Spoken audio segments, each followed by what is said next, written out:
So in this segment, I want to discuss a quick one, which is Austerity Boy and the war criminal are moving more to the left. I think I am moving to the left a bit. Yeah.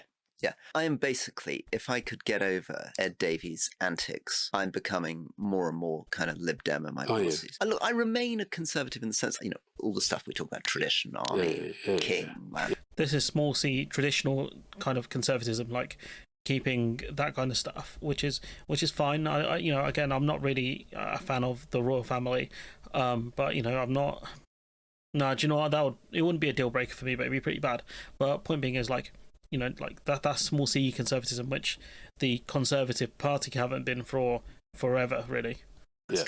But I do think that fundamentally the problem I increasingly see in terms of social justice, inequality, not really addressing poverty in our country, not really. That's crazy, bro. Imagine you were part of David Cameron's austerity government. You were a minister there, right? And now you're realising these things were bad.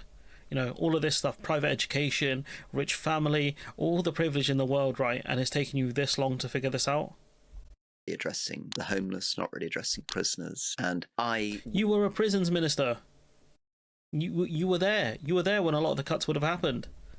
Would have loved to see a Labour government come in that put those things central. It would have given me a sense of moral purpose and excitement. And one of the reasons I'm a little underwhelmed, to be honest, is that it does feel a little bit kind of austerity light. You were a guy who justified austerity, or at least tried to, for many years. You were a guy who kind of tried to abdicate responsibility by blaming David Cameron and Boris Johnson. Like, you were there, pal. And, fair enough, he's finally seen the light now. Should I be kinder to him? I don't think so. I think you owe the country an apology. I genuinely think you owe the country an apology for the decisions you made whilst you were part of government, because you had agency, you had a choice. This idea that politicians keep making the whips said we have to do this thing or whatever, right? That's cowardly. That's how losers think. And what this podcast kind of reminds me of is this clip here, which I reference a lot at work. Look at us. Hey, look at us. Look at us. Huh? Who would have thought? Not me. So yeah, this is what they're thinking. Look at us. Moving to the left. Who would have thought? Not me. But I think you can see now how necessarily more social justice is for this country, given how broken the union is at the moment. Homelessness on the rise. I saw a story about increase in shop theft from pensioners, old people stealing food items effectively. Prisons completely overflown. There are so many problems within this country. The NHS backlogs are still a massive problem. There are things being fixed slowly in this country, too slow in my opinion. But it is moving in the better direction. It's just the pacing is terrible, and it's moving backwards in certain areas, especially on discussions about immigration and things like that. But it is interesting, I think, moving past politics. Maybe people see things a bit more clearer. Obama was talking about single payer healthcare. He was literally president and could have had that done during his first term, but didn't.